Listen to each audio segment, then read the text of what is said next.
So happy Easter, everyone.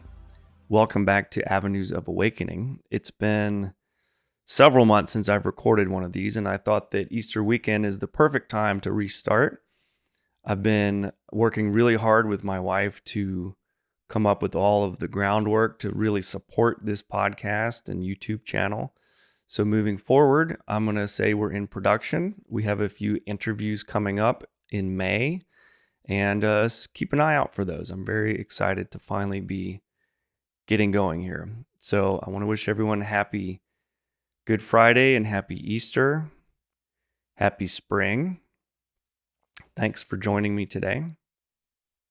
We have a beautiful, cloudy, almost rainy day today. And I thought it's a really great day for a rebirth and a great weekend for that. The water can settle us and give nutrition and water to every new thing that we have coming and growing. I was thinking a lot about Good Friday and about Easter. And I did not grow up in a Christian household, but of course the country and the area I grew up in, South Carolina, was very predominantly Christian. And for a long time, I've known about Easter, celebrated it, did Easter egg hunts, all of those things. And also appreciated that Easter is the day of resurrection, right? When Christ came back. And whether you believe in that possibility or not, it still is important that it takes place in springtime. It has to do with rebirth. But this year, for some reason, I was really asking about Good Friday. What's the point of Good Friday, which is the day Jesus was crucified and died on the cross? And this is a day that always just kind of seemed a lesser, to me, seemed like a lesser holiday just before Easter. But I started thinking about the relationship of Good Friday and Easter Sunday. And interestingly, I'm recording this on a Saturday, just after Good Friday and before Easter. And what it got me thinking about, and a lot of what Good Friday represents, at least to me at this point, is about sacrifice. And it's also about compassion. So one of Jesus's last words was, on the cross, he forgave the people for crucifying him in an act of compassion that transcends life and death, as he was dying even. And it's a sacrifice, whether you believe in the metaphysical or the divine reasons of it. It certainly was a sacrifice, and there certainly was compassion at that time. Which leads to rebirth, right?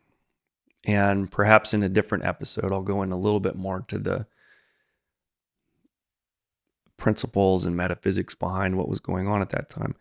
But what I'm looking at today and this weekend is the relationship between sacrifice and rebirth.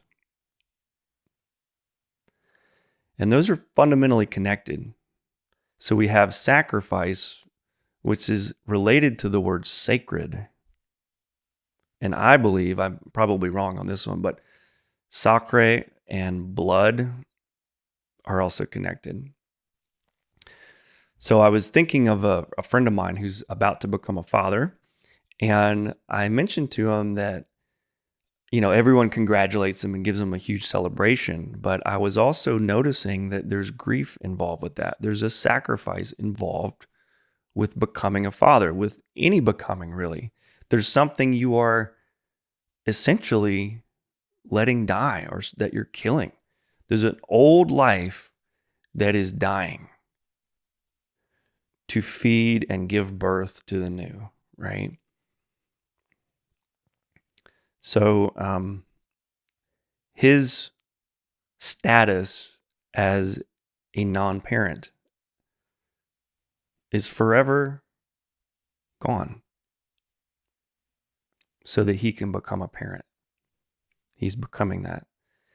And I thought about that. For any kind of transformation involves a sacrifice. There's a letting go, which there can be a sadness about that, along with the expectant joy of what's coming, right? So this weekend, I really want to honor that process of sacrifice and rebirth.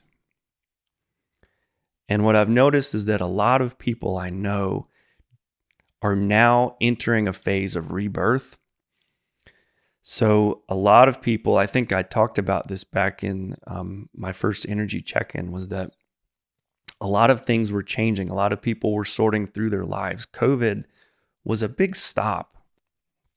And a lot of people during this time have kind of been incubating some new ideas, some new directions, some new things they want to give birth to. And interestingly, now we're at that point where it is time to really set up the groundwork and lay the course, set the trajectory for the next couple of years. And so right now, for a lot of people I know, I could count on two hands, friends, family, people I know, who are really coming up to a major jumping off point to begin the next couple years of their lives. And everything they've been preparing for, everything that's been in their spirit is starting to come out now. And so right now, from April through June, for a lot of people I know, it's this final time to really get things in place and kind of get them going that's going to then develop over the next couple of years. So I think today, the day between Good Friday and between Easter, is the perfect day to really honor that. Here where I live, we're blessed with kind of an overcast day that might rain a little bit, kind of wash away. It's a good transitional day.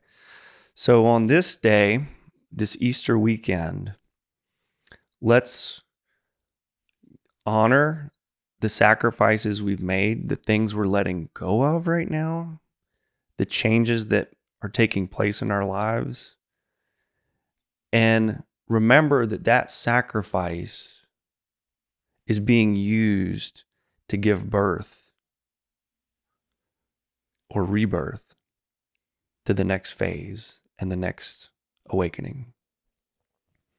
So thank you for watching today. I wish you all the best. Happy Easter. Happy Good Friday.